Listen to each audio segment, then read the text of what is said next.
आज हम देखेंगे एक साधु के जीवन की कथा। तो दोस्तों, एक साधु पहाड़ों पर रहा करता था। न उसके स्त्री थी और न बच्चे। वह एकांतवास में ही मगन रहा करता था।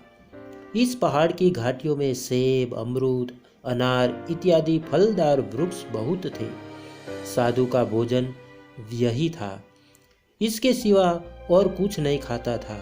एक बार इस साधु ने प्रतिज्ञा ली कि ये मेरे पालन करता, मैं इन वृक्षों से स्वयं फल नहीं तोड़ूंगा और न किसी दूसरे से तोड़ने के लिए कहूँगा। मैं पेड़ पर लगे हुए फल नहीं खाऊंगा जो हवा के झोंके से सड़कर गिर गए हो, वह फल ही खाऊंगा। देवयोग से 5 दिन तक कोई फल हवा से नहीं गिरा। भूख की आग ने साधु को बेचैन कर दिया। उसने एक डाली पर अमरूद को लगे हुए देखे, परंतु संतोष से काम लिया और अपने मन को वश में किए रहा। इतने में हवा का एक ऐसा झोंका आया कि डाली नीचे झुक आई। अब तो उसका मन वश में नहीं रहा और भूख ने उसे प्रतिज्ञा तोड़ने के लिए विवश कर दिया। बस फिर क्या था, वृक्ष से फल तोड़ते ही इसकी प्रतिज्ञा टूट गई।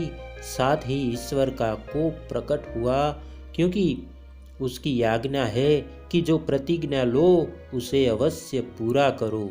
इसी पहाड़ में शायद पहले से ही चोरों का एक दल रहा करता था और यहीं वे लोग चोरी का माल आपस में बांटा करते थे। देवयोग से उसी समय चोरों के यहाँ मौजूद होने की खबर पाकर कोतवाली के सिपाहियों ने इस पहाड़ी को घेर लिया और चोरों के साथ साधु को भी पकड़कर हथकड़ी बेड़ी डाल दी। इसके बाद कोतवाल ने जल्लाद को आज्ञा दी कि इसमें से हर एक के हाथ पांव काट डालो। जल्लाद ने सबका बायां पांव और दायां हाथ काट डाला। चोरों के साथ साधु का भी हाथ काट डाला गया और पैर काटने की बारी आने वाली थी कि अचानक एक सवार घोड़ा दौड़ाता हुआ आया और सिपाहियों को ललकार कर कहा, अरे देखो, यह अमुक साधु है और ईश्वर भक्त है, इसका हाथ क्यों काट डाला?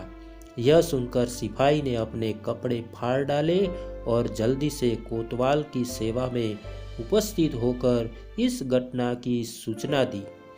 कोतवाल यह सुनकर नंगे पांव माफी मांगता हुआ हाजिर हुआ और बोला, महाराज, ईश्वर जानता है कि मुझे खबर नहीं थी। साधु बोला, मैं इस विपत्ति का कारण जानता हूँ और मुझे अपने पापों का ज्ञान है। मैंने बेईमानी से अपना मान घटाया और मेरी ही प्रतिज्ञा ने मुझे इसकी कठहरी में धकेल दिया। मैंने जानबूझकर प्रतिज्ञा भंग की, इसलिए इसकी सजा में हाथ पर आफत आई। हमारा हाथ, हमारा पांव, हमारा शरीर तथा प्राण मित्र की आज्ञा पर निछावर हो जाए तो बड़े सौभाग्य की बात है। तुझसे कोई शिकायत नहीं, क्योंकि तुझे इसका पता नहीं था। संयोग से एक मनुष्य भेंट करने के अभिप्राय से उनकी झोपड़ी में घुस आया। देखा कि साधु दोनों हाथों से अपनी झोली सी रहे हैं। साधु ने कहा, अरे भले आदमी, तू बिना सूचना दिए मेरी झोपड़ी में कैसे आ गया? उसने निवेदन किया कि प्रेम और दर्शनों की उत्कंठा के कारण यह अपराध हो गया। साधु ने कहा, अच्छा, तू चला आ, लेकिन खबरदार, मेरे जीवन काल में यह भेद किसी से मत कहना। झोपड़ी के बाहर मनुष्यों का एक समूह जाग रहा था। वह यह हाल जान गए। साधु ने कहा, ए परमात्मा, मैं तेरी माया तू ही जाने। मैं इस चमत्कार को छिपाता हूँ और तू प्रकट करता है। साधु ने आकाशवाणी सुनी कि अभी थोड़े ही दिनों में लोग तुझ पर अविश्वास करने लगते और तुझे कपटी और प्रपंची बताने लगते। कहते कि इसलिए ईश्वर ने इसकी यह दशा की है।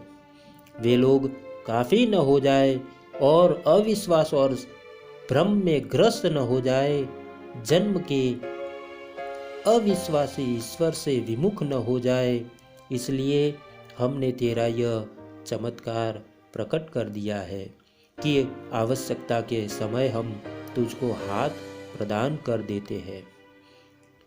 मैं तो इन करामातों से पहले भी तुझे अपनी सत्ता का अनुभव करा चुका हूँ।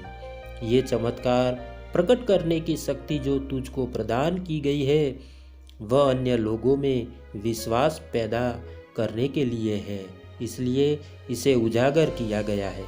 दोस्तों, कहानी से हमें यह शिक्षा मिलती है कि ईश्वर भरोसा हो तो कुछ भी असंभव नहीं। ईश्वर हमारी सहायता जरूर करते हैं। धन्यवाद दोस्तों, धन्यवाद।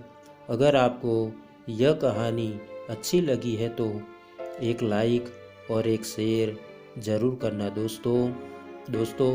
चैनल को सब्सक्राइब करना मत भूलना।